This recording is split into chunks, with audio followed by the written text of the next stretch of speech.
and I just want you to know it's been an honor and a privilege serving as on the Metropolis Council over the years and representing the Metropolis of Detroit on the Archdiocesan Council. And we have worked very diligently on producing this stewardship teaching resource, and I hope you got. We're going to make it available on the website. We'll email it to the parishes. You have the ability to customize it, make it work for your parish, and if there's anything we can do, anything we can do to help you, please give us a call. All right, so I'm going to go back and recap why stewardship is so important. And it's really about service, and that's what we're here to talk about.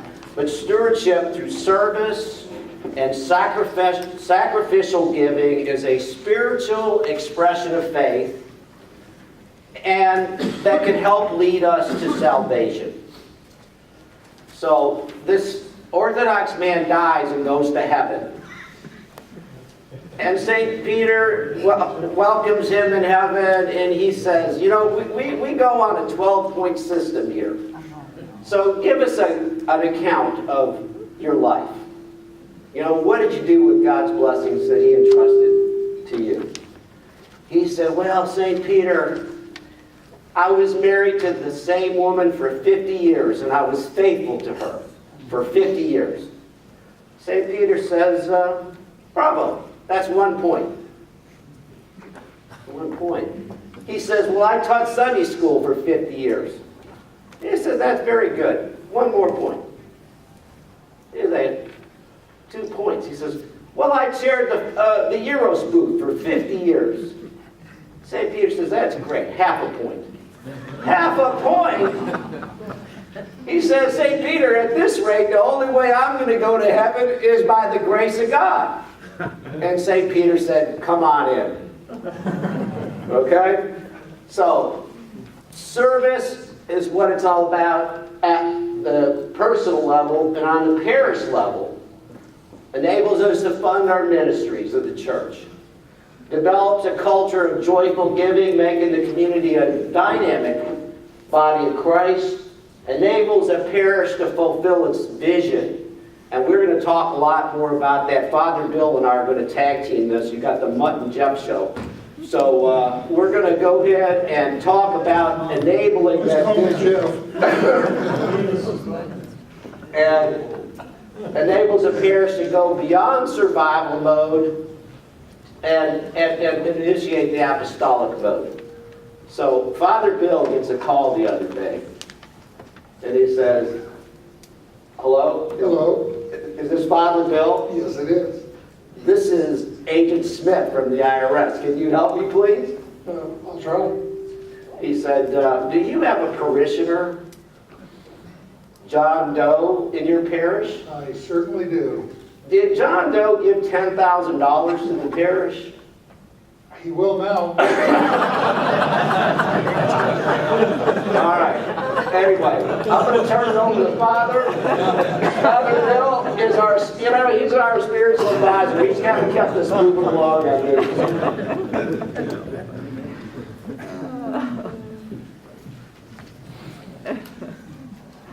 Stewardship ministries.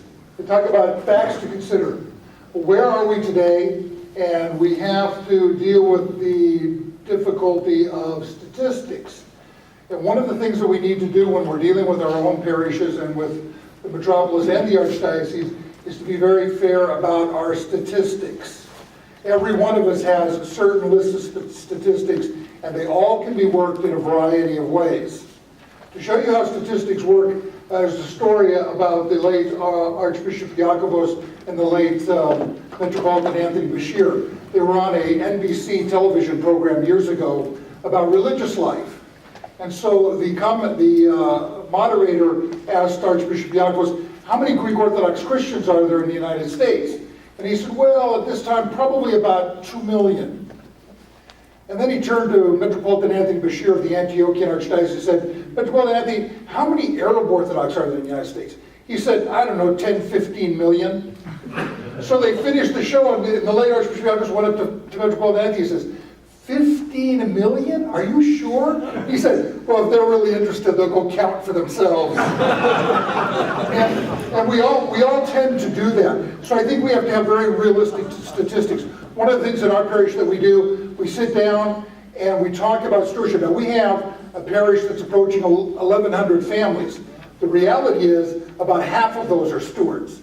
Those are the kind of statistics that we have to address, be very honest about. Because the reality is that we can always play around with the numbers. So the other is, what is our vision? And that means who is an active and engaged parishioner. I like to call them satellite parishioners. They orbit around the parish, perigee to apogee, and then when they need the church, they'll land. And they'll demand certain things. And then once their need has been satisfied, they're back in that orbit around the church, not being engaged or helping to sustain that.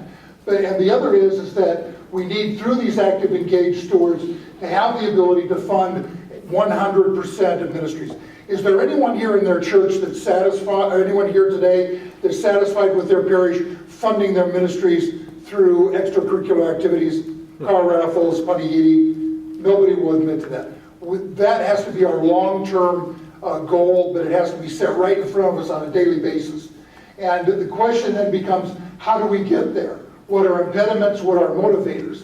And what are the ingredients to have a really effective stewardship program? So here's the giving statistics that we have. We simply recognize that there's more competition for the charitable dollar, and that our competition is doing a much better job than we are at claiming that money. And then charitable giving is not keeping up with disposable income increases. And what we realize is that churches get only about 8% of our estate gifts. And this is one of those areas that we as a church have to become more effective at. We have to be much more committed to estate planning so that people can give more. To show you, and Luke Kirkos will talk about this, to show you one church that was way ahead of this on the curve. My first parish I served as an assistant was the Cathedral in San Francisco. And what they did was they went out and promoted to the young adult group about putting a rider on their life insurance when they got life insurance to benefit the cathedral. Now this was really long term because these young adults were 25, 30, 35, but there were a number of them that did that, and at some point the church will reap that benefit, and they also will have the satisfaction of knowing that they acted in a really responsible way in sustaining the cathedral there. Here's some of the religious giving statistics that are pretty obvious, I think, to all of us. The church is getting less of a greater pool of money. From 68 to 2007, our per member giving to churches increased to 85% in inflation-adjusted dollars. However, the U.S. per capita disposable after-tax income increased 125%. Certain denominations are much more effective with their financial stewardship. Average per member church giving in 2007 was $8.79 generally. However, it was $11.64 for evangelical Protestant denominations who gave 4.14 of income rather than the 2.56 church average. So you can see there's a lot of work to do there. Overall church membership is down, but not necessarily in every faith. I think the best way to assess this is not so much by denomination as it is by parish. But from 61 to 2007, mainline Protestant denomination membership went from 20% of the U.S. population to 11.6. For the same period, Episcopal Church membership declined 26%, and Methodist membership declined 27%. There was some increase for Southern Baptist and for Roman Catholic Church. I could share with you that one of the recent studies that came out, they have found that the most significant decrease in the first decade of the 2000, the first decade of the 21st century, the highest decrease in attendance is women. And most of us associate women as the core of membership and the core of volunteerism and commitment to the church. They have shown the most significant decline in church participation. There's a real message in there somewhere, and I think we have to discover what the essential of that is. Brother Bill, was there any numbers on the Orthodox Church or no? Not reliable. Not reliable, okay. okay? Father Bill? Yeah. When the decrease of the women, was that in a liturgical church, a non-liturgical church, or did it in a manner? This was, at least from what I read, this was pretty much mainline Christian churches, Protestants and Roman Catholics. Okay. It's- Your Methodists, your Presbyterians, your Roman. Yeah, Episcopalians. Now, we do have registry statistics on the Orthodox Church, and we do know that indeed the trend is our marriages are declining, our baptisms are declining, primarily in the north. In the south, in the southeast, southwest, I think the church is growing. That's because, Americans and other denominations are discovering the apostolic faith and becoming Orthodox. So we're seeing growth, but Or is it relocation? What do you but say not about the the main apostolic? line. Huh? What are you saying about the apostolic? They're doing what? They are discovering Orthodoxy as the true apostolic faith and embracing Orthodoxy and becoming Orthodox. And they're coming from Protestant and Catholic denominations. And I mean, that's what we're seeing in our parish. I mean, we've had a lot of people come into Orthodoxy, American people that become Orthodox. The other way. Yeah, the other white meat. Let's take a look at some giving statistics here. In 2009, the reported income from all U.S. Greek Orthodox Archdiocese parishes was $252 million, $252.6 million. On average, less than 58% of our church income comes from stewardship. Thus, under the best case, our 550 plus U.S. Greek Orthodox parishes likely generated no more than $139 million for stewardship. Is that pretty close, Jerry? Those numbers? Yeah. Generating about $139 million? About half. Depending on which statistic for the Greek Orthodox Church membership you accept, Anthony Bashir's or Archbishop Yaglis, the Greek Orthodox, our average per steward contribution is, if there's 1.5 million individual parishioners, $93. 139 based on 1 million, and if you use the argument that there are less than a million active Greek Orthodox Christians, you're looking at a commitment of $253 per individual parishioner. This is indicative to me of what Father Cyprian talked about earlier. This is leftover giving.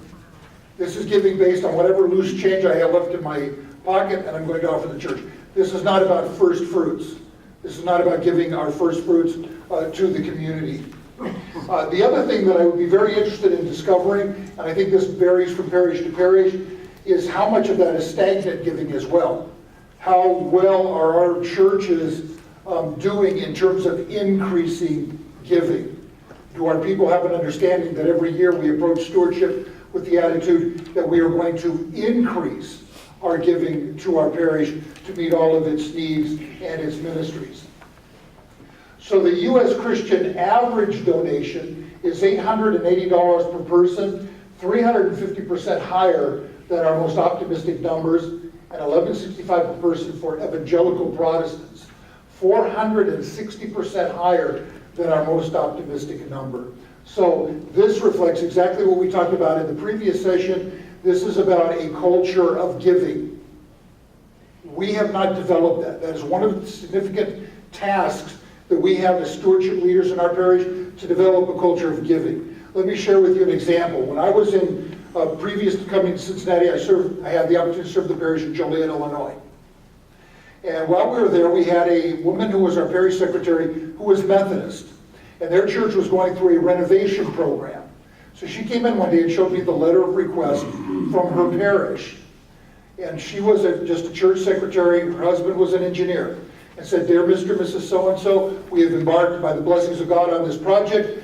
We therefore will expect," and this was the language, "we will expect a contribution of $8,000 from your household to meet the needs of this project." How many of us would dare write that letter to any of our parishioners? But that again is a culture of giving. People understand that it's about giving, it's about contributing.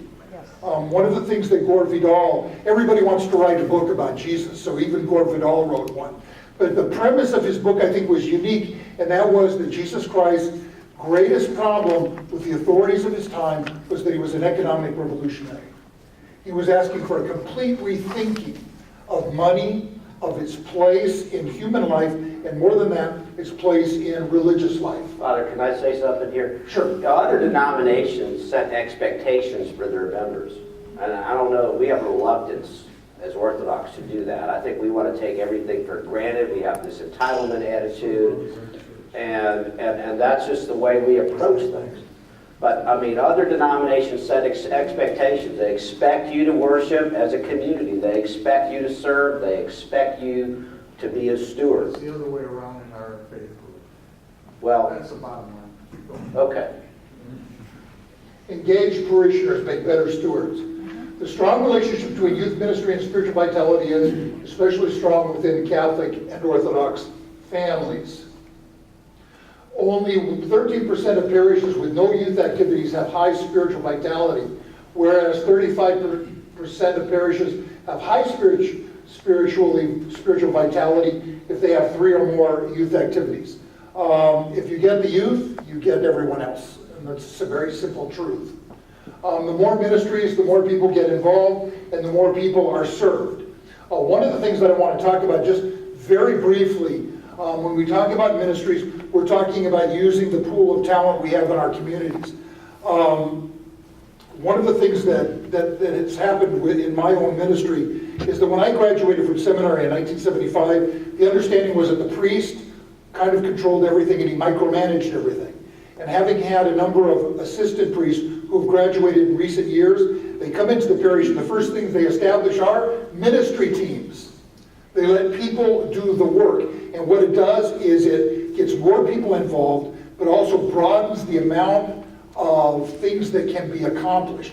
And the best way to do this always is through the engagement and involvement of people as leaders, and also in the creation of people that are willing to be disciples of those groups.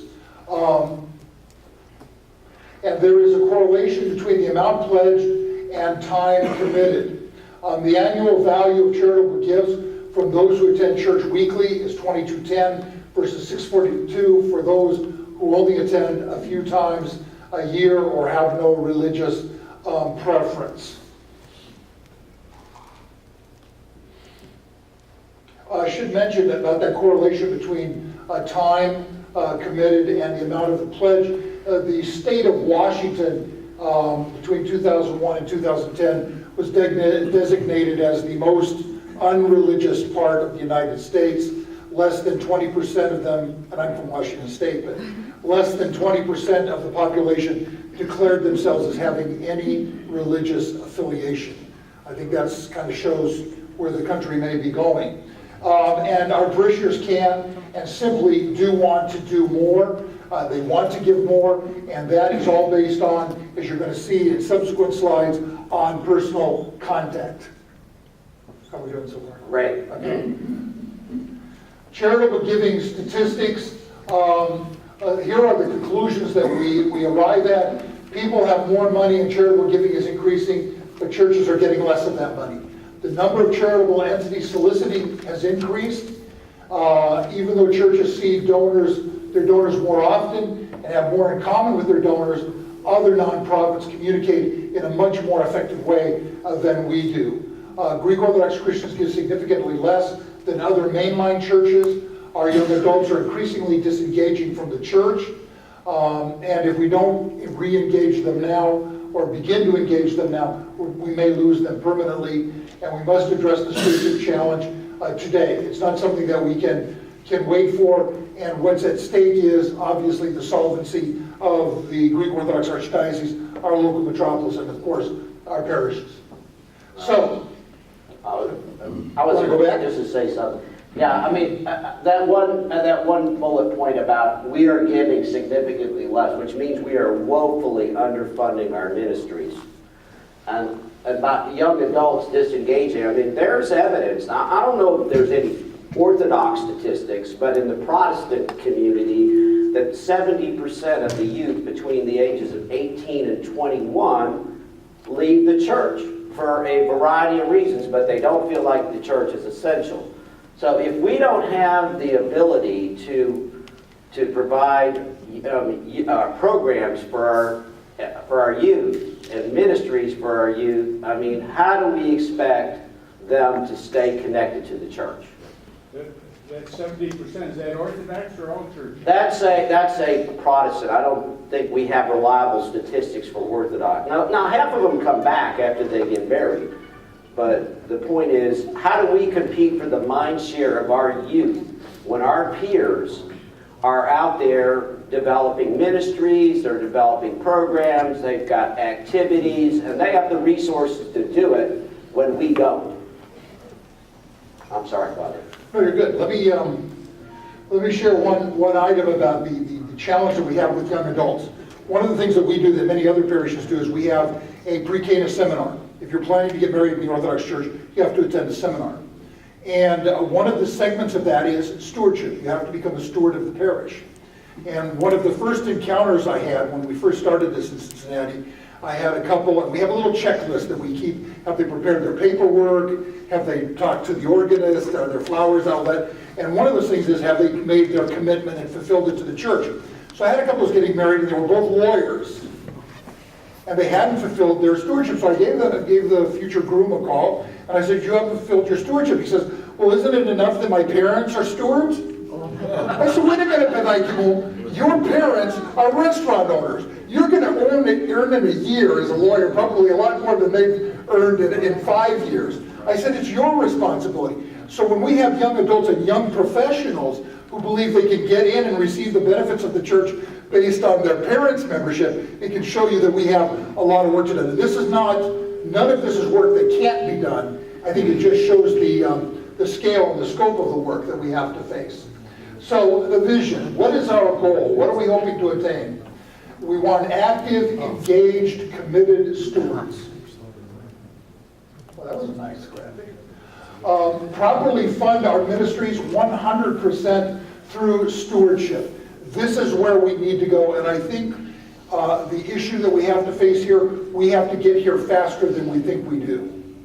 I think too many of us are satisfied saying sometime in the future we'll get there. This is probably one of the most significant problems we face. We have to get there faster. How many of you have no problem staffing your festival? I rest my case. Oh, you have no problem? Good for you, because we're the day before our festival begging and pleading for people to volunteer and give their time. And the problem is because we're so dependent on that, we can't survive without it. We need to be able to fund everything through stewardship. And the other thing that that's going to do is allow us as parishes to create needs-based budgets. It's not about saying we have this much money and here's how we're going to tailor our ministries, but rather saying here are the ministries and the essentials we need and we're going to fund them. And then we need to have the ability to use our excess activities to grow the church and its ministries both on a local, national, and universal level. And then we have to have the ability to transition from survival to apostolic mode so that the church can fulfill its mission. Simply what happens, I think, in our churches is that we get into a mode of maintaining our church rather than growing our church. And that's where we have to make an essential paradigm shift. We have to begin to think in terms of what do we need to do to grow the local parish, to grow the ministries of the metropolis, and to grow the archdiocese, and not think in terms of, well, we have to maintain what we have, because then what we're doing is we're just creating a shrine and nothing more. Now, continuing on the issue of vision, a successful Orthodox Christian stewardship program should provide for the entire parish ministries and operating budget. After a few years of concentrated effort and positive attitude, stewardship revenue should completely support and provide the coverage of that budget. And then once that's been achieved, everything else that we have, we can use for whatever we think are the significant areas of our parish contribution, whether it be ministries, religious education, staff, whatever it might be. So what we need to do is create an inspirational budget and to clarify our parish mission and vision. In the words of Father Bill Chicanis, who's been on the leading edge of stewardship for decades, and has a very successful program in Westchester, Illinois at Holy Apostles Church. People don't give to need, they give to vision.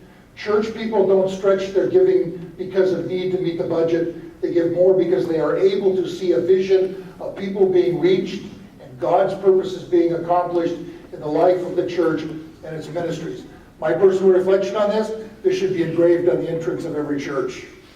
We need to create a vision statement for our parish and know where we want to go and how we're going to accomplish it, and then people will go. And it's that very famous quote from Joel, where there is no vision, the people perish. It's not the UPR? I would think if you look, you'll find some elements of that in the UPR. So there needs to be formal strategic planning to help our leadership clarify parish mission and vision. How many of you in your parish have a mission statement? Excellent. That's really good that you have that mission statement. I think that's an important thing to do, and we've done that with a number of our individual ministries in my home parish in Cincinnati. So here's how we can define the fulfilling of its mission. The indicators. 1, active attendance and participation. Is that me? Yeah. Could be me. Oh. Sorry. Active attendance and participation in the sacramental life of the church. Active, enthusiastic participation in ministries and the functions of the church. A culture of giving of time, talents, and treasure. And this is about the 15th time we see this issue of the culture of giving. Sustained spiritual and material growth. An atmosphere of joy, peace, and love. And what that breeds is in the community a sense of unity, and a sense of unity is always an indication of the presence of the Holy Spirit. And outreach to the unengaged and the disengaged. And this is something that we many times are not comfortable with, but it is certainly our biggest task. Father, I'd like to add something. Sure.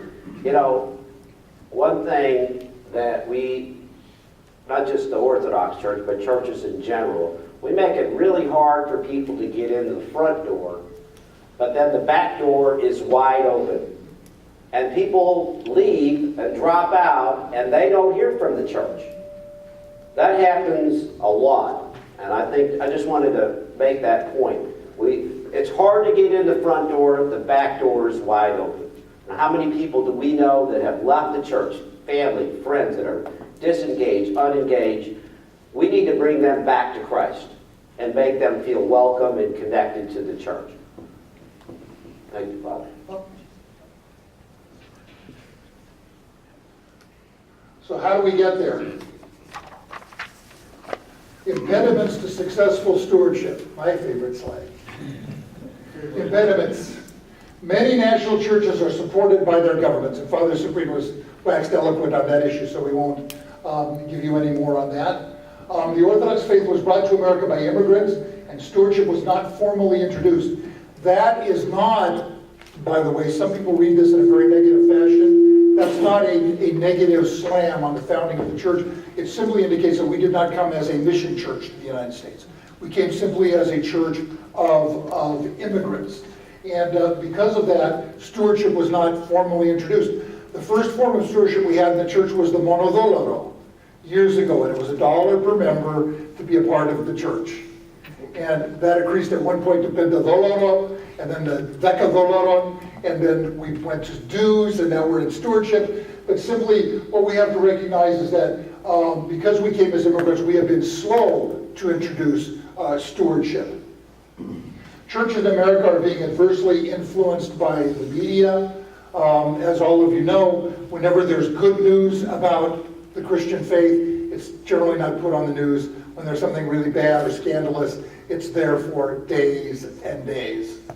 The teaching, practice, and implementation of stewardship was a later development in the Greek Orthodox Church, and so we have some catching up to do. And we have been lax when it comes to stewardship, and that's on a variety of levels, and I won't go into all of those because of time. And a disproportionate dependency on external fundraising. How many of you rely, just for my own knowledge, rely on external fundraisers for 50% of your budget? How many, at least a third of your budget? How many, I hope there's nobody more than 50%, is there? So that indicates that there's this disproportionate dependency on external giving. And it's the idea that we have become comfortable with other people funding our churches. People who are not even connected to our churches. And so we have to do a lot better job at indicating that the responsibility for the support and the growth of the parish relies with the people within that parish. So what motivates people to give? What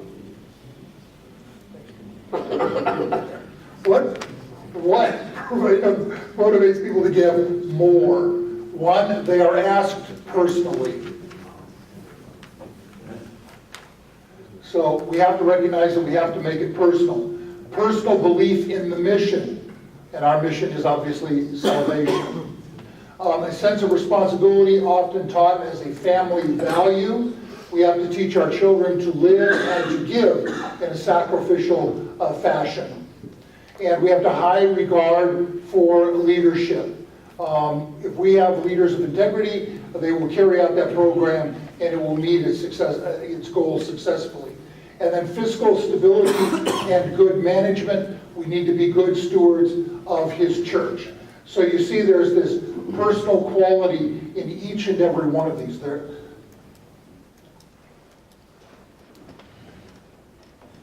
we go. And what causes donors to give? People give money to causes and people with integrity. We have to sell the vision, sell the team, and sell the trust. I thought you were going to take that one. I'll take it. There you go. Where's that? Let me have the clicker. There you go. Okay. All right, what motivates? So cause and, all right, sell the vision. So we have to be able to explain the cause and mission. We have to be able to relate the cause and mission to what is important to the donor. We have to give examples of how our parish practices with examples that are relevant to the donors. Explain how their donation will help the parish better achieve its cause and its mission. And there is no one-size-fits-all communications to fit everybody. You have to differentiate the way you communicate with your stewards. Okay? You just can't say one letter to everybody and expect it to be effective, or a way of communicating. You have to differentiate your communications. Okay, sell the team. People give money to people who mean something to them. Okay? And as a community leader with a personal relationship with the donor, your meeting with them makes this solicitation special and personal. So think about this. Now, if you go to one of your peers, somebody that you've grown up with, and you ask them personally to do something, they're more likely to respond to your ask than if you go and ask a stranger to do something. Doesn't that make sense? Okay? So what is going on? You're talking loudly. Is that it? Sorry. Okay.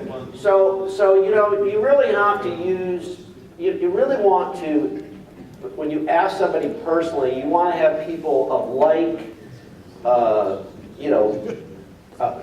people that have something in common to make that ask. So, is that what it is? Your other microphone's on, you're feeding back through your other microphone. Okay, connect the donor with other people. The one People are on the involved. podium.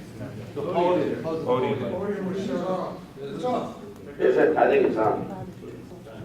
Okay. Connect the donor with other people, stewards of integrity who are involved in the parish. Okay? Integrity, fiscal responsibility, sell the trust.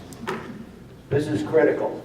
Donors do not give to causes that are irresponsible with the funds or poorly led.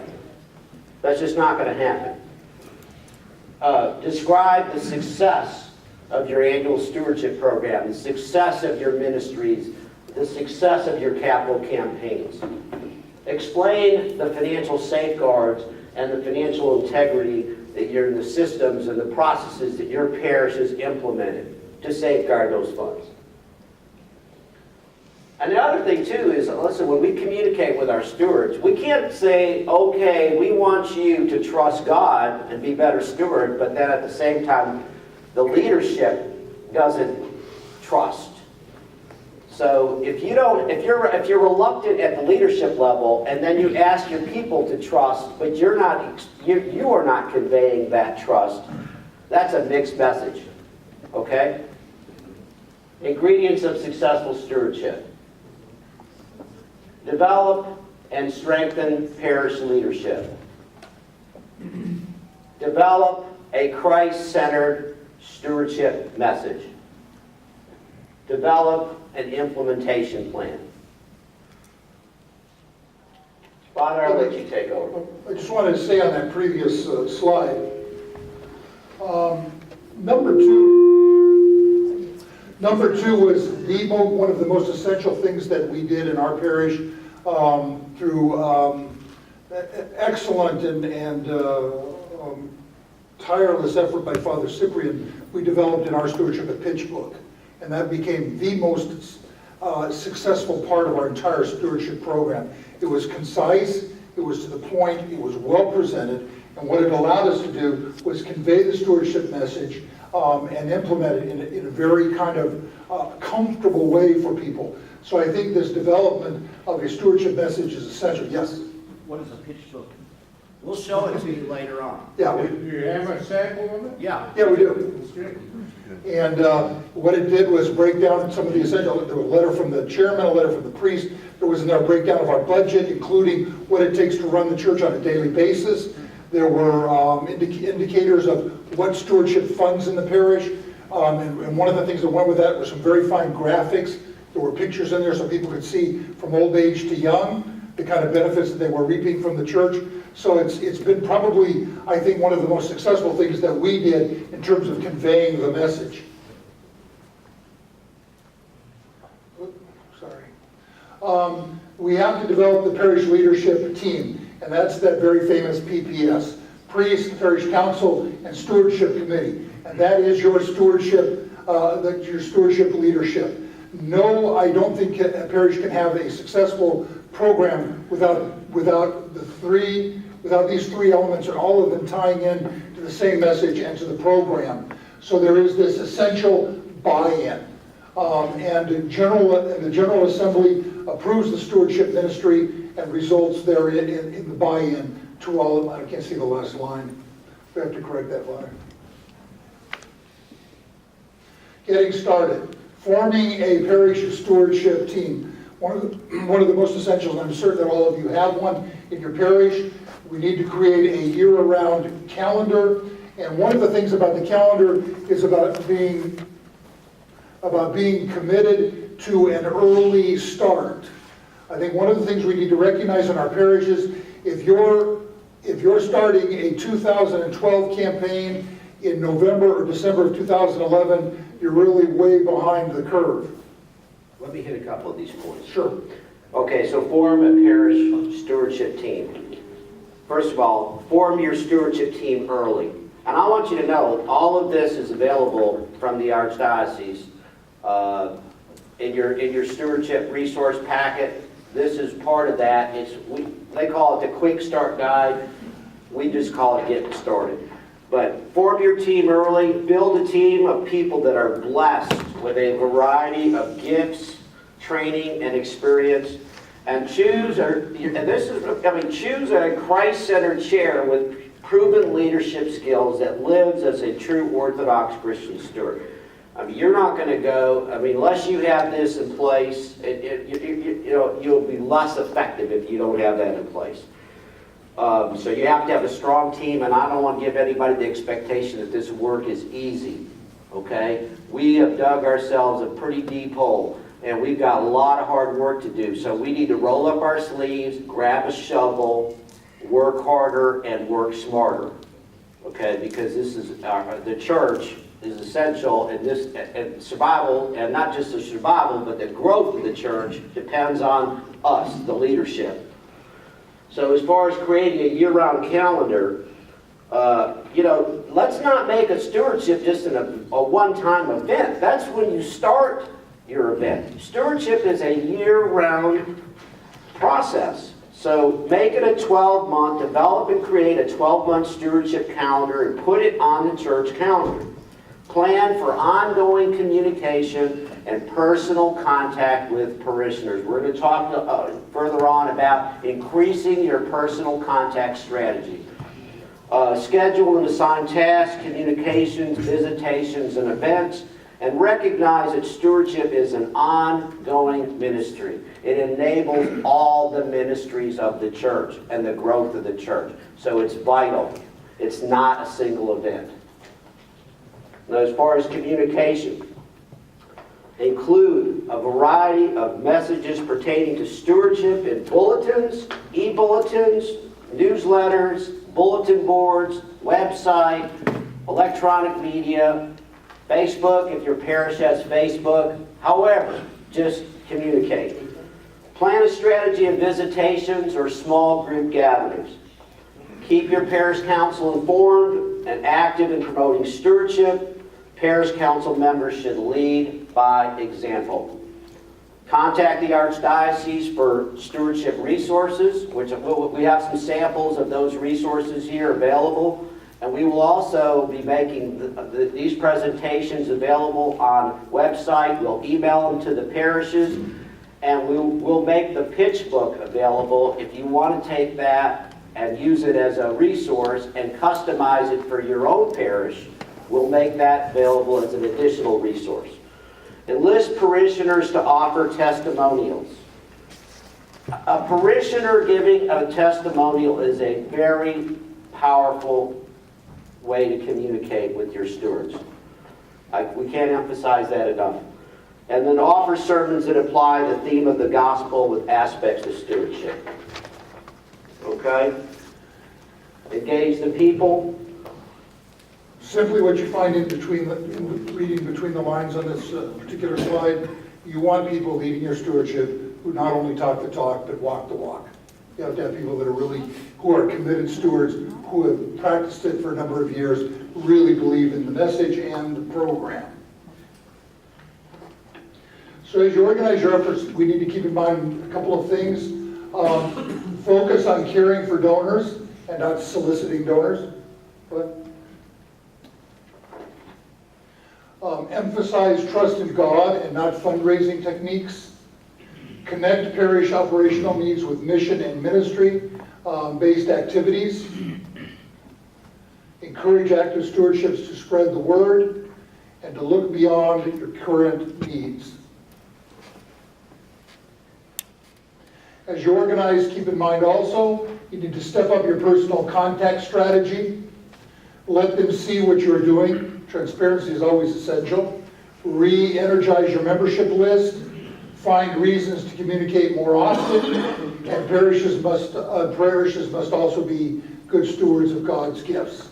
Now, own the watch and you own the wallet. That's your job. Will we do that? You love that one. Okay. Own the watch, own the wallet. What that means is, if you ask somebody to give their time, as opposed to asking them for money, that person is more likely to give 49% more than if you ask them to give their money. So if you ask for a donation, $100. Ask for time, $149. So if you own the watch and you ask people to commit and be committed to the church and be actively engaged in the life of the church and to be, participate in the life of the church, if you own their watch and you own their time, the wallet comes with it. Okay? So don't focus on asking for money. Ask people to get engaged. Own the watch, own the wallet. 49% more. Okay, the likelihood of giving money to an organization is affected by individuals' involvement with the organization as a volunteer. The amount of time spent volunteering is positively correlated with the amount of money that is given by individuals. Okay, so those who actively practice a religion donated 92% more to charitable causes than those who do not practice a religion. Okay, so uninvolved and involved. Okay, own the watch, own the wallet. But the bottom line is church involvement is the strongest single predictor of giving. Own the watch, own the wallet.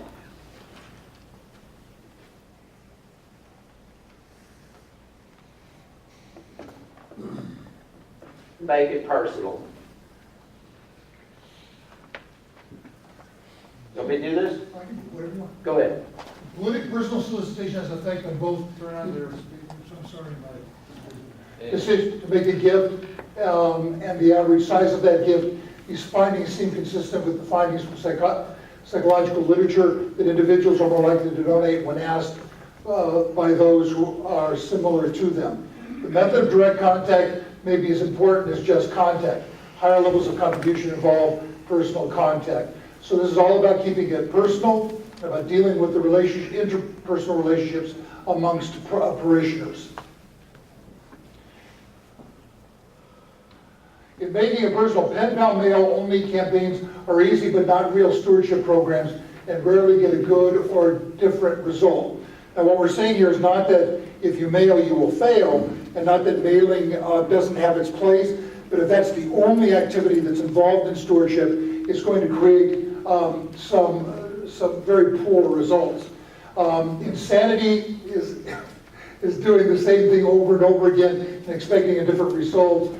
We have to ask ourselves that question, are we truly insane? If all we're doing is mailing year after year after year and not introducing something new each year, then really we're just spinning our wheels. And so mailing campaigns are effective only after we've established over a period of years this culture of giving, this culture of true stewardship. Why are door-to-door salesmen and the Salvation Army bell ringers so successful? Because it's very personal.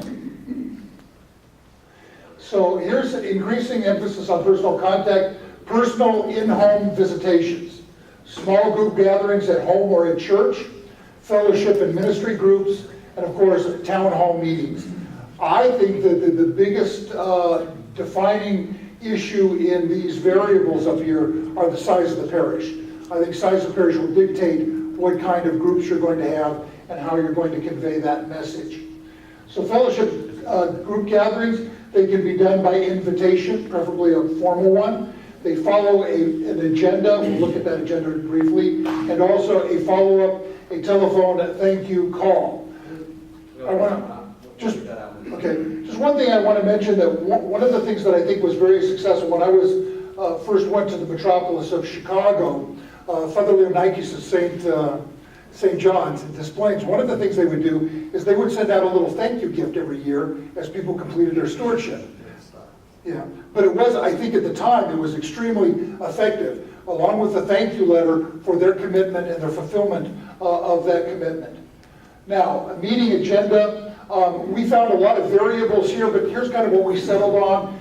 Begin with perhaps an opening prayer and an icebreaker, to have a few minutes of fellowship, and then express a scriptural foundation for stewardship, speak of the vision of the parish ministries, offer 2 or 3 testimonials. Here you have to be very careful. You want to make sure you have the right person to speak the right message.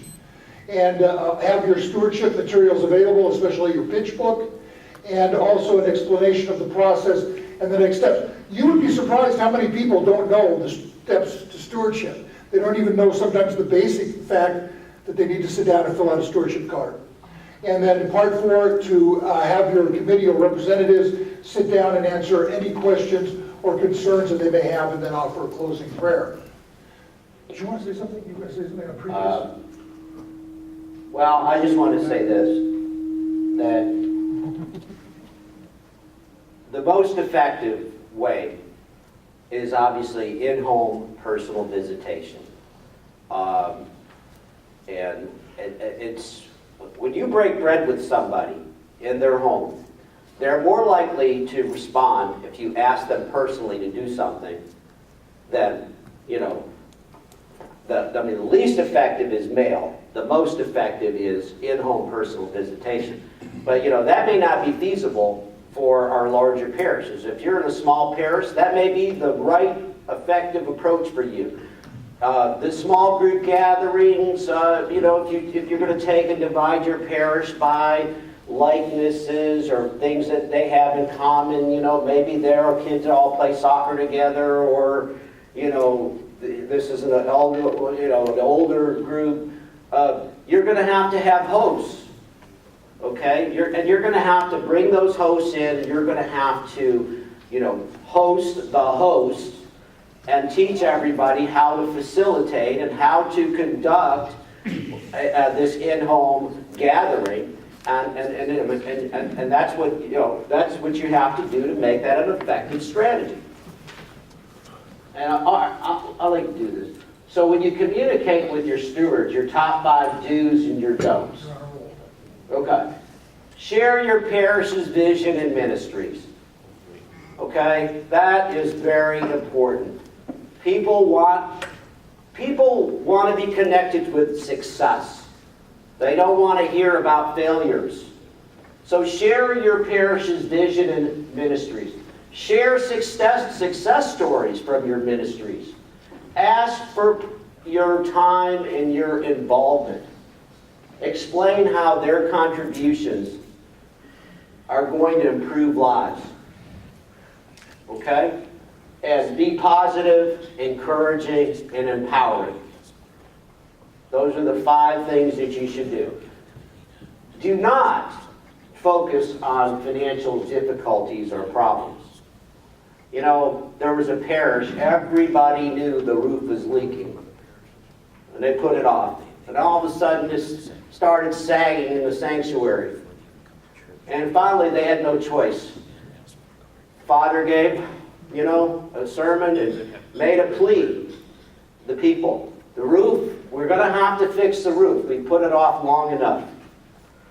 So a wealthy parishioner raised his hand and says, Father, I'll give $10,000.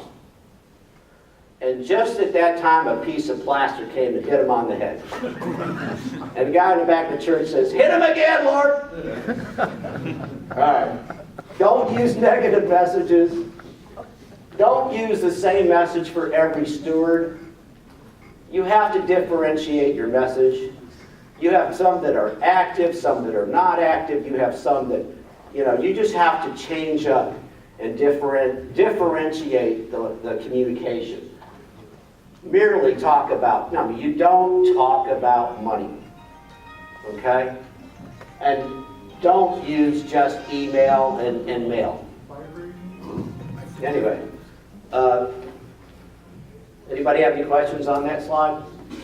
Yes.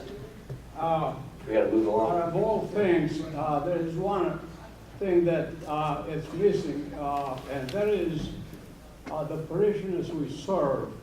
Many parishioners come from overseas, and if they come to church and light a candle, it's enough contribution. Right. They don't know because their church was supported by the government. Right. And I think that we're missing that point. I think we should make a point here that we have to approach those parishioners and explain the system that our church works. Absolutely.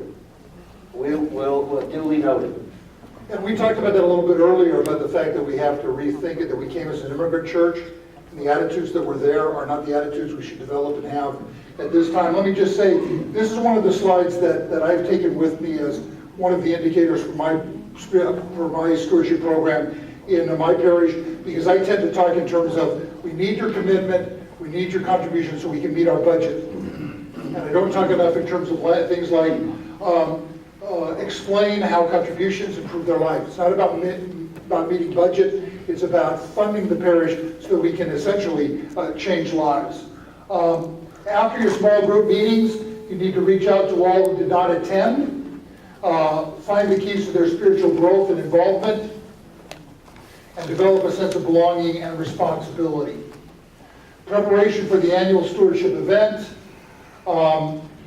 Very quickly, you have to mail, you have to have sermons, You need to have commitment cards, a development of a reception or luncheon or other special fellowship activities, and a multi-week stewardship campaign. So you kick it off with a stewardship Sunday, you finish with a stewardship Sunday, and in between you have the whole process of things that need to get done.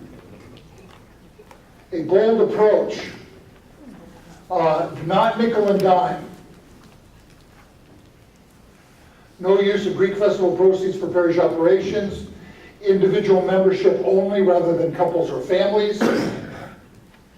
Include youngsters as members. Stewardship should fund 100% of the operating budget. Again, lead by example.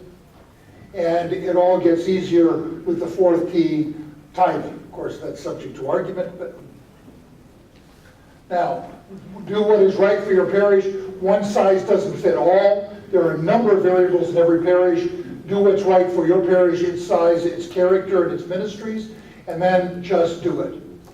And there's an old Palestinian proverb. Is it too late for us to do this? The best time to plant a tree was 20 years ago. The second best time to plant an olive tree is today. So it's never too late to get started. Before the Israelis bulldoze. And then you all have you will go through this, you all have your annual resource packet. You have one with you? Yeah, all right, so I have some limited, so here's the annual resource packet that comes from the Archdiocese. It's available for download. It's mailed to every parish, and it's addressed to the parish priest and the stewardship chairman. Everything that we've been talking about as far as the annual stewardship event, there's a tremendous amount of information in here. A lot of the information on our slide came from the guideline booklet. It's customizable. It's intended to be used for each parish so that you can customize it and make it your own. And this year's theme is I up mine, up yours. No, excuse me. It's abide in me. Okay, abide in me is the theme this year. Okay. So anyway, congratulations. Hope you enjoyed the presentation.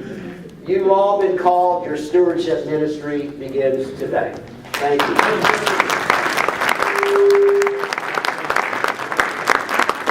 Before Father Dean hangs me off the stage here, I just want to say that I know that there was extra time taken today. This is really the first time we as this committee have presented this publicly.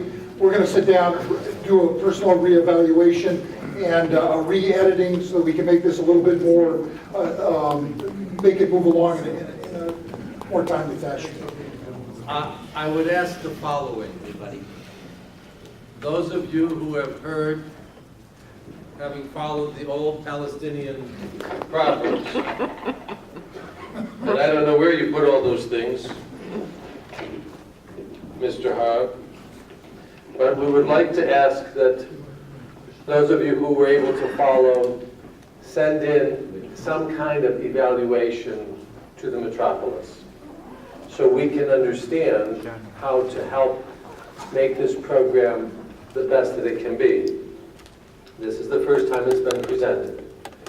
The committee has worked hard on the slides, and we have to go from the PowerPoint. But we have to have your input to make it more successful. So please send in comments that we can share with the committee. Now, we have two other speakers that are supposed to speak, but they cannot both speak. Oh, we have a half hour. We don't have a half hour. People have bathroom breaks, people have things to do.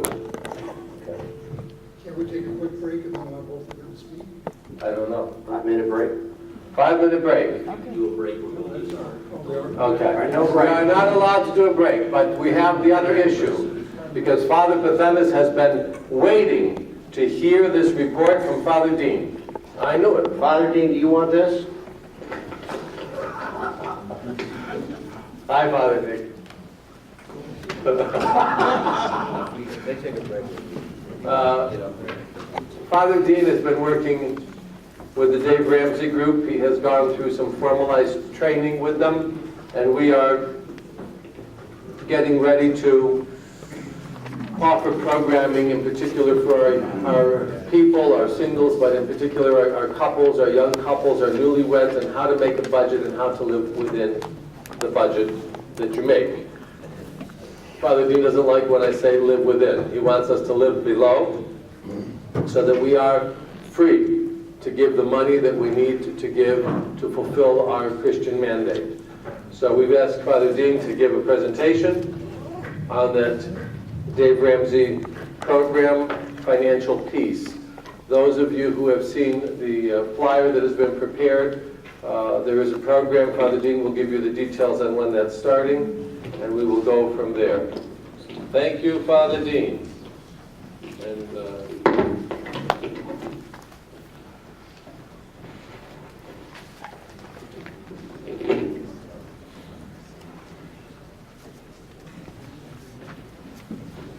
Thank you for your patience, first of all. First thing I want to introduce you to, many of you know it, but I'd still like to bring it out, is the dollar bill. This is a 20. Let me introduce you to it, that it is simply a non-entity that must be manipulated. Money is amoral, but money is active. I'm going to talk about, real quickly, about empowerment versus entitlement. Empowerment gives you initiative and action, but entitlement makes you lazy. You all know that. Financial sites are projecting we are moving from a golden age of investments and economic growth, which was 1982 to 2007, to a gray age. From minimal 12.8 returns to 2.8 returns, the next 10 years will be going through 3 more recessions. With the baby boomers aging, it will take to 2027 before the returns get back to golden age levels. The last 75 years, the winning formula was more energy, more output, more people, more credit, and more promises, as empty as they may be now. More doesn't work any longer. For us, consumerism has consumed us. We are now living in a vicious cycle and lifestyle of living in debt to afford stuff. In Proverbs 22:7, it says the borrower is slave to the lender. We as a society, which includes our faithful, are not only slaves but are drowning in debt. As you drown, you are suffocated to death. I can read, I can see in dark. I babbled it. In the wisdom of Proverbs and within the scripture, we hear references on the subject of money. Today, I am coming out to tell you that the Lord, through His Word, tells us His ways about handling money. There are principles involved, yet you have just heard the stewardship presentation, and it does make a lot of sense. I am surfacing today the practical aspect of one of the aspects that seem to frequently become the subject of our focus in parishes. Money.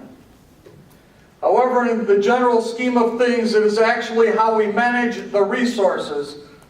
Father Cyprian said about a budget. How many of you really have budgets at home? Raise your hands higher. Father Cyprian, are you around? Raise your hands again one more time for Father Cyprian. How many have budgets? Thank you. Okay. It is actually how we manage the resources and talents we have been gifted by our Lord and Savior. Yup.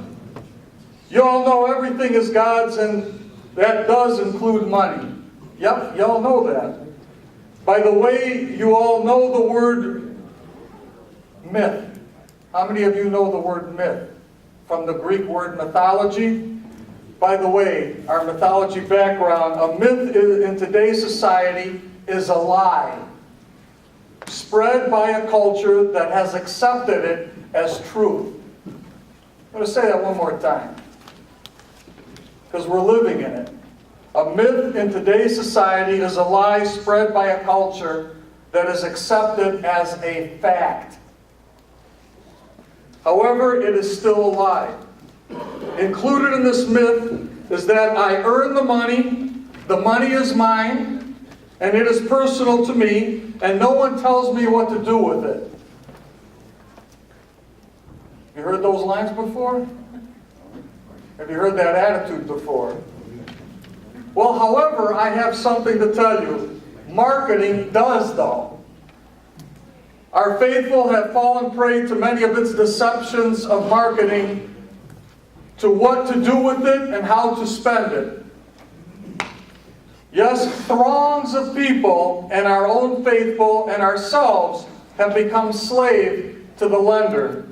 The lender being the banks that give out credit cards, aka personal loan cards as we call them, almost like a stranger giving candy to a child. And various borrowing from institutions and services to support our lifestyle and addictions of consumption. Out of control. P.T. Barnum of Barnum and Bailey Circuits said, money is an excellent slave or a horrible master. From empowerment, we have gone into a culture of entitlement. Our biggest obstacle as a society, and even our local church, is denial. We have existed decades here in America with the TJ Maxx mentality, especially in our churches. We want the max for the minimum. We have taught our children that someone else will provide for their church. The mentality of mine has permeated as a way of life. The mentality of if the church owes, the people will give. What people? Our great minimalistic mentality has created raffles, festivals, auctions, gaming events to fund what is sacred. What is sacred? We wouldn't do it to our loved ones. Why would we violate our mother church? We as an institution have accepted this myth of doing things that we have processing deficiencies, trouble, and even spiritual stubbornness to envision stewardship. Just as slaves born into slavery can't envision freedom, we have difficulty envisioning stewardship as our way of life as Orthodox Christians. Now, in this metropolis, His Eminence has taken initiative to this church he is entrusted to. He is a practicing icon of Christ's message of where your treasure is, there will your heart be also, as it says in Matthew 6:21. Being in a metropolis that has been hardest hit by the economic crisis, His Eminence took a proactive action and identified the successful and proven personal financial process to help households and their families with disciplined money management. Ignorance is not a lack of intelligence, it is a lack of knowledge. In mainline Christianity over the past 10 years, in Christianity Today's August 2011 issue has validated this continued success. There are 13 sessions to teach this proven process and has changed behavior. It has changed households, it has changed relationships, it has changed lifestyles, and yeah, it's even changed attitudes on principles that God has given. We will introduce at the Metropolis, starting November 5th, as a pilot, the Financial Peace Sessions, over 13 weeks to begin a new journey of ministry to our faithful, to give hope and a plan to help them to become better stewards of God. This is a way of changing behavior, is a change your ways. I will give you a quick summary and I will conclude with that. Lesson 1 is Super Saver, 3 key reasons to save money and why start now. Lesson 2 will be relating with money, spouses working and communicating towards success, singles networking, and parents teaching their children about money. Lesson 3 will be cash flow planning, developing a monthly spending, and that is your budget. Lesson 4 is dumping debt, debunking common debt myths, learn debt, snowballing, and walking out of debt.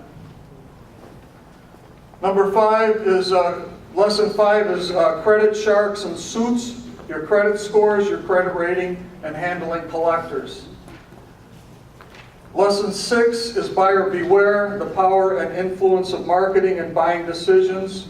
Lesson 7, the cause and effect, insurance needs and avoidance. Lesson 8, not good enough, secrets of buying. Lesson 9, of mice and mutual funds, explaining investing, empowering you to make decisions about it. Lesson 10 is fruition to tuition, walking through the maze of retirement options, and also planning for your children's college to graduate debt-free. Lesson 11 is working in your strengths, tips on job pursuits, and tips on how to plan this. Number 12 is real estate and mortgages, the mortgage options and strategies. And finally, lesson 13 is the great misunderstanding, is the way you think about money, the way about generous giving, and the way to revolutionize attitudes, finances, and relationships.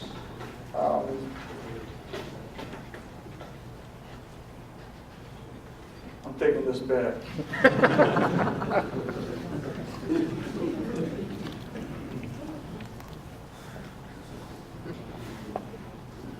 I could say more, but I'm not. You're exhausted as I am. But from the movie Deer Hunter, I remember when this bumbling young friend, which was Stash in the mills, he was the one that never brought us things, the one that everyone had to take care of him. And he went on a deer hunting mission after the wedding.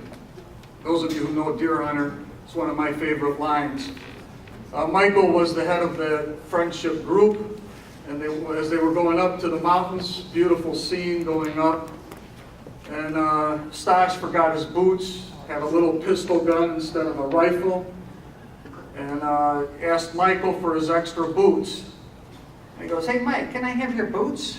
He goes, "No, Stash, no more, not anymore, not this time." I go, "Come on, Mike, give it to him." "No, every time, got to take care of him. Come on, Stash, you got to grow up." And he goes, "Well, why, Michael?" And he takes the bullet and he goes, "Because this is this." Simple as that. It's right in front of you, and yet you can't see it. And therefore, it's the same thing with stewardship. It's right in front of us as Orthodox Christians. But as Father Bill said, we have been overwhelmed by the impediments.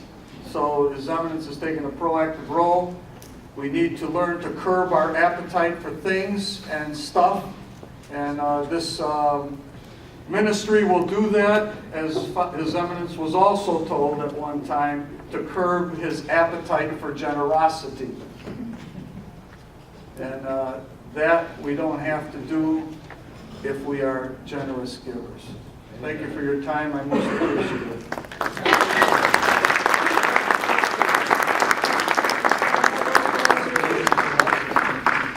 Somebody's glasses? Mine. Can you reach that high?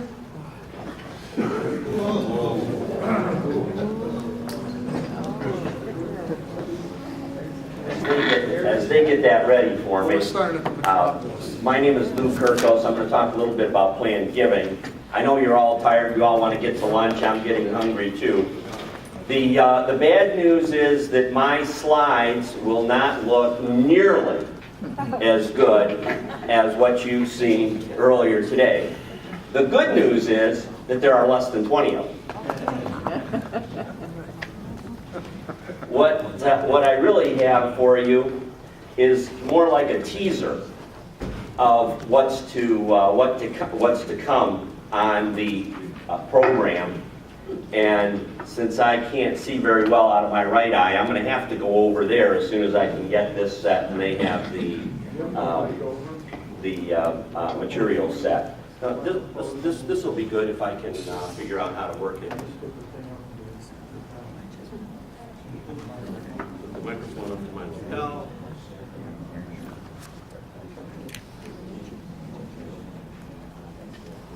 I was going to put it on my cheap tie. You saw it was a cheap tie. Okay, is that working? Oh, that's working, great. And now how do I advance this? Is this the clicker? That's the clicker. Okay, what do I do with it? Oh, that's the next slide. Okay, the next slide. Planned giving. Give the light. Yeah, the lights, please. Lights. Camera. Any action. Okay, that's a little too dark. I don't want them going to sleep. Okay, thank you. That's good. That's good. That's good. Somewhere there. That's like I was doing out in the hallway, dimming and brighting the lights. Time to come in. Okay. Planned giving. What I want to do is go over a bit about the program and its introduction. It's not complete yet. It's on its way. We want to have this program out to you in the next couple of months. The materials for the Planned Giving program are provided by the Archdiocese. It's a nationally developed program, but it's designed for local use, to be implemented by a parish, for the parish. There are very few requirements. I'll talk about those a little bit. And the materials, like the stewardship materials, can be customized for the parish. As you saw earlier about giving, and the stewardship committee explained the number one reason people give. You remember what that was? The number one reason people give? Because they're asked. So this provides a framework, together with what you heard about stewardship earlier, this provides a framework for you in how to pose that ask for planned giving.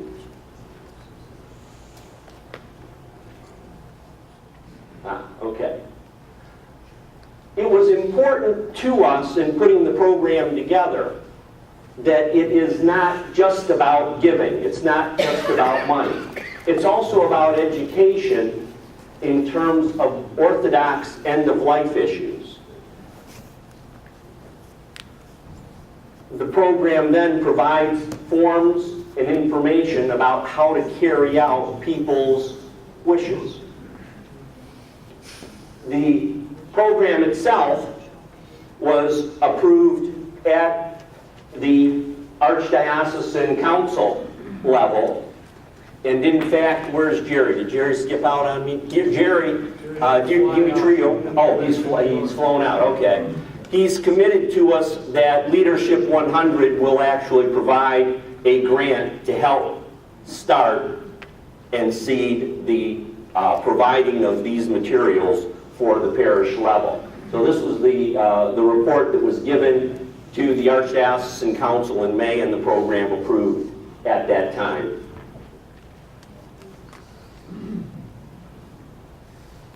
Okay. As part of the program, what you'll see is a how-to.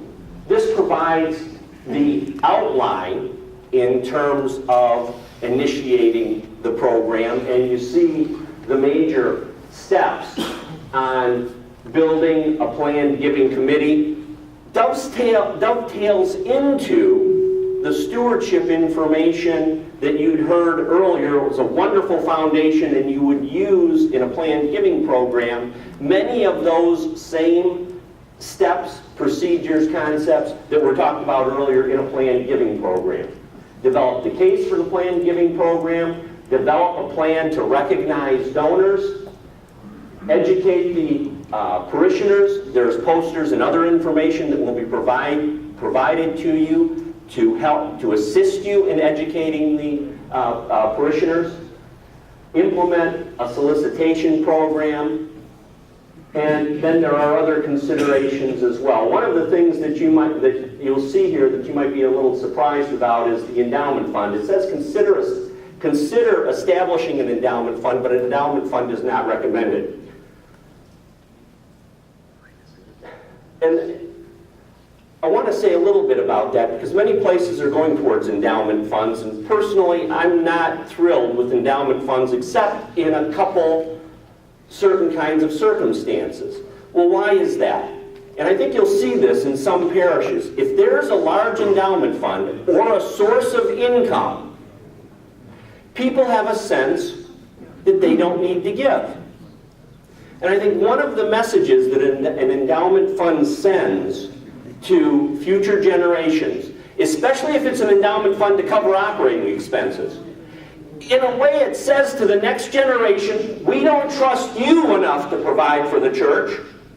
We're going to put money aside to provide for it. And I think that's a very poor message to send.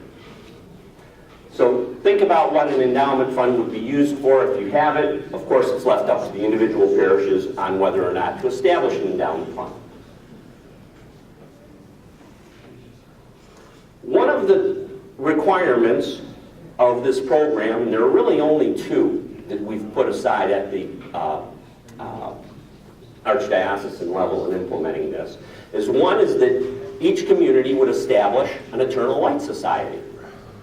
Much like we have at every parish, a Philokopos or a Goya, there is an Eternal Light Society. So the Eternal Light Society, what is that? Well, the Eternal Light Society here was established in 2011 as a method to recognize those that have made a commitment to support the ongoing ministries of the Orthodox Church through a planned gift. At some point in time, each of us will begin to consider how to pass to others God's blessings to us. We will think about loved ones and important organizations and causes in our lives. For all of us, the church has played an important role in our lives. It is where we find ourselves in the most joyous and most sorrowful of times. Where we marry, where we baptize our children, where we come to bury our loved ones. Throughout your life, you have committed faithfully to support the various ministries of your church. You probably participated in numerous efforts to support special needs, such as building the church, iconography, or paying off the mortgage. Each gift that's made is an expression of love for the church and for our thankfulness for God's blessings in our lives. By joining the Eternal Light Society, you can continue to support your church for years or even generations to come. To join the Eternal Light Society of your parish or receive more information, contact the parish priest or the Planned Giving Committee. So the Eternal Light Society, we think, is important as a way to communicate across all parishes and have a uniform message that is presented across the country, but implemented at the local level to encourage and recognize planned gifts that are made. There are then posters that would be coming. There is the brochure with the outline for implementing the planned giving within a parish, other pamphlets that would describe ways that planned giving can be accomplished, all of that material then being available and provided through the archdiocese, but customizable at the parish level so that you can make it fit within your specific needs. In carrying it then beyond planned giving and just the money, there are two areas that we focused on that we think are very important. The area of living wills. I don't know, how many of you have a living will? Do you have living wills? Yeah. Mine, that I had drafted up by an attorney, I don't think I can understand it. So I'm not sure how my patient advocate, when they look at it, would understand it. So what we've done through this program is put together a piece that would come from the Archdiocese, the importance of living wills, and a customizable living will that a parishioner can use that would be made available. So you have information about what the living will is, and essentially a fill-in-the-blank, easily readable and understandable living will that also takes into account Orthodox values. And this will be made available to the parishes to be able to make available to parishioners. Now, unfortunately, there is a cost to this, $1. So, something that's, I think mine cost me a little bit more than that. Who gets the dollar? I don't understand. The dollar is to cover the printing costs, and this was done in conjunction with Aging with Dignity, a nonprofit that actually has gone through the research. Pardon me? The Archdiocese is charging $1, is that? Yeah, but that dollar doesn't go to the Archdiocese. That dollar goes towards the printing costs and towards the copyright of this material. The wonderful thing about this is you would see right in front that it has been legally vetted in 44 states. So this is, this has been reviewed, it's binding, it works, and it's simple, and it's easy to use, and it provides high value to the parishioners in taking care of a very important aspect of care. So that will be made available. The additional materials, things that I've talked about, these are some things that are on the drawing board that would come about. How to donate using retirement accounts, an estate planning organizer, using life insurance to make plan gifts, Eternal Light Society pins that would be provided so that would be given to members of the Eternal Light Society, planned gift confirmation form, codicil to a will form, gift form, all kinds of materials that can be used, and you'll receive in the package of material that's sent exactly how that can be put together to put in place a planned giving program for your parish. So to summarize again, a nationally developed program, but for local use, customizable with the materials that are provided by the Archdiocese. Only those two requirements. You use the national materials, and the reason for using the national materials is to send that message and make it an easily recognizable message as to the purpose of the program.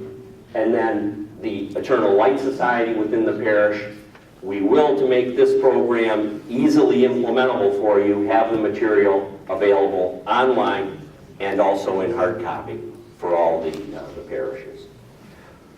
Yes, Father Patrick? Will the Orthodox Living Will be online? Yes, the Orthodox Living Will, the question was, will the Orthodox Living Will be online? And it will be. In fact, if you went online, once we put it online, if you go online, it will come out, and what you type in then will come out in typed form. And you'll be able to print it and copy it for your own use. There will be a link on the Archdiocesan site that is made for this. And will it cost? It'll cost $1. It'll cost $1. Yeah. Now, the distribution is strictly online, or are we going to get this? No, you'll get hard copies. There will be a small number of hard copies of the living will that are mailed to every parish. You can't copy them to give to everyone. You have to use the pre-printed copy, or it's a violation of the copyright. So additional copies can be ordered for that $1 a piece, or it can be filled in online. Any other questions, comments? Do they need to be notarized? Pardon me? Do they need to be notarized? It's going to tell you whether it does or it doesn't. Some states require it to be notarized, some don't. So it's going to be there. All the requirements are going to be here. When someone reads it and follows the direction, you have a legal, enforceable living will in your state. Amen. Amen. And it didn't cost you a $500 visit to the attorney's office. And I hope I haven't offended any attorneys here. There's Paul. Paul wants, he's gonna retire selling the living will.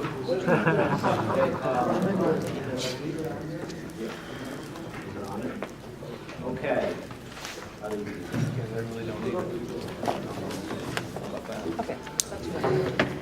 Can you hear me? Okay. Thank you, Father Dean. Thank you, Lou. I just wanted to add, we had done some research. Actually came from the Indiana University Center for Philanthropy. And it turns out that church giving, the annual gifts to the church is the biggest form of gift. People give more money on an annual basis to the church than any other organization. However, when it comes to planned giving, the church drops to number 4. And the reason why is because nobody bothered to ask.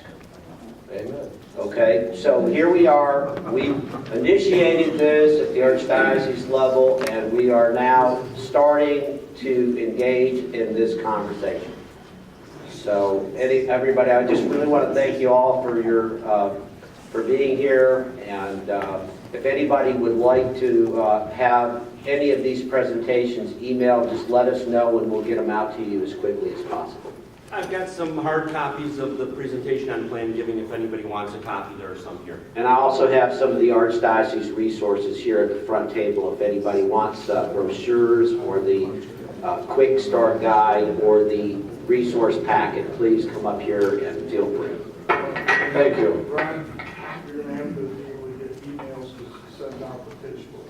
Let them know. Oh, all right, I'm going to put the pitch book up on the screen. The pitch book is going on the screen. As we prepare to finish and move to lunch, since I don't know everybody will be in lunch at the same time, I would make right now an apology. I shut it off. I would make an apology on behalf of myself and the committee. We realized that in the printing of the book yesterday evening, we did not see it, quite frankly. But apparently in the printing process, the first page of the priests, the B's, were left out. That included Father Malatzes in Vestal. It included Father Ballas in Chattanooga, Father Bettis in Fort Wayne, and Father Bartz here in the Metropolis office. So the first page of the book, the first page of clergy listings, the B's are left out. That was not intentional, that was accidental. It was something that happened actually at we have traced the issue, it occurred at the printer. Yes? Corrected PDF be available on the Metropolis website? Well, we can look at that, but right now the printer is printing up the page to bring to us, so that we at least will have the page. I apologize for that. That was an oversight. We did not have a time frame and opportunity to look at it, and that is why actually Father Theodore was the one who gave us the first issue of the problem. He didn't realize it yesterday. He said that the Leadership 100 greetings was on, and you, and Lou, the Leadership 100 greetings was on the wrong page. And it was on the wrong page, it was one page forward. They had placed it specifically one page later than where it came, and that one page was the difference of starting the priests on the appropriate page. So we knew something, we couldn't figure out what had happened, we figured it was just an extra oversight, but then the B's are, the first part of the B's are missing. So to the priests involved, we express our apologies, and that we will make every effort to make that corrected, to send out to all of the delegates who were here, as best we can, the corrected sheet that should go into that commemorative album. So on behalf of myself and the committee, we say we are sorry. Thank you. I think we are now going, you all done? The Wi-Fi is so slow, I cannot download the pitch book. I will have it available later on today if anybody wants to see it. If anybody wants to see the pitch book, we will have it. As soon as I can download it, I will make it available. Can you Okay? announce your email so we can contact you? Yeah, my email is Attorney Lattice wants you to wait. Okay. ready? Yeah. R.J. Harb, H-A-R-B as in boy, at Comcast.net. Good boy. I am standing.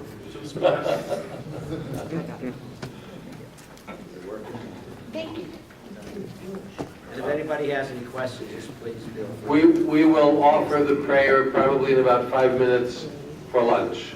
God bless you and thank you and good morning. Good afternoon.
Which one?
Did you hear it? Yeah, I saw you on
It's a little long, it's the first copy did.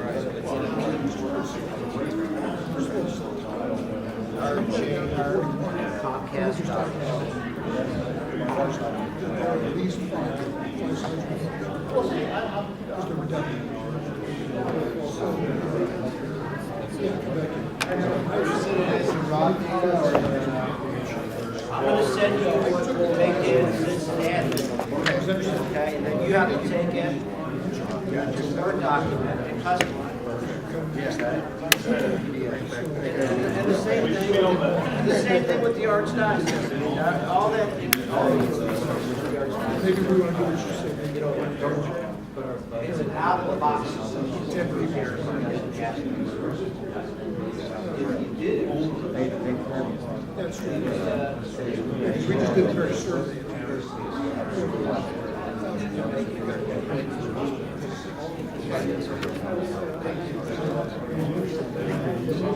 We have a parishioner.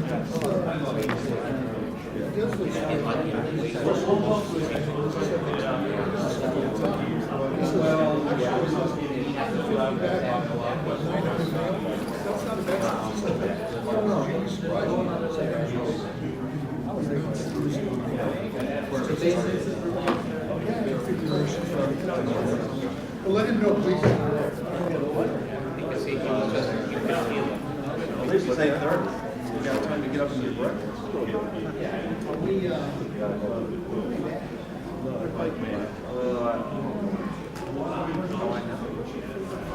Ready for them?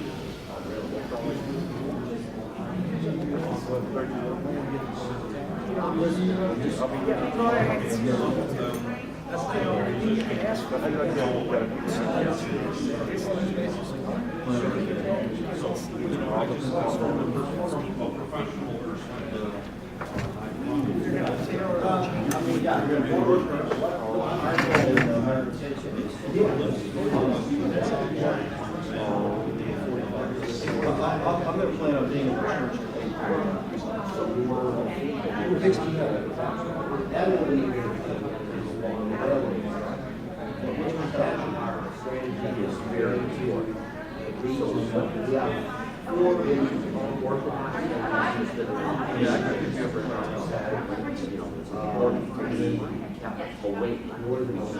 all the priests. So it becomes things done so that people then become educated with it. So those that are looking at their life plans that typically take place in their 40s and 50s all over the world, they're getting to where you are with them, that they thought and consider from an orthodox perspective and have it in their life. So this is an easy way for them to do that. Now, it does emphasize that it should be reviewed with the yeah, but I don't know. Yeah, I don't think that. I'm sure yeah, but we can you know,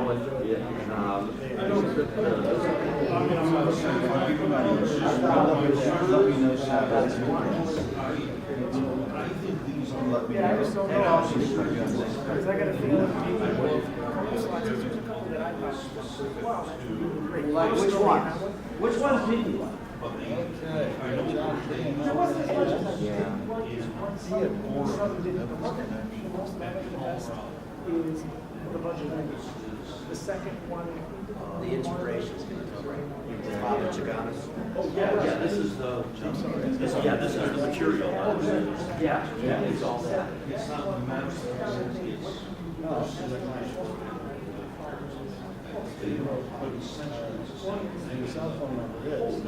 Where do you budget it?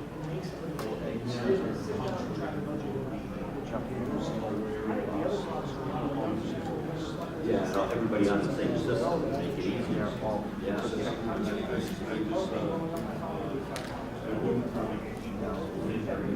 So when I started this, what did I do?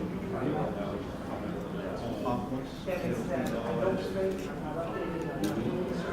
I started years ago.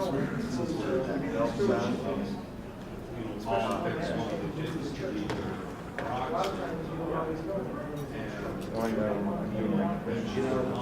We didn't say it here, but I've heard it said this weekend. Yeah, I do. You know, God's not going to abandon the church, but there are going to be churches.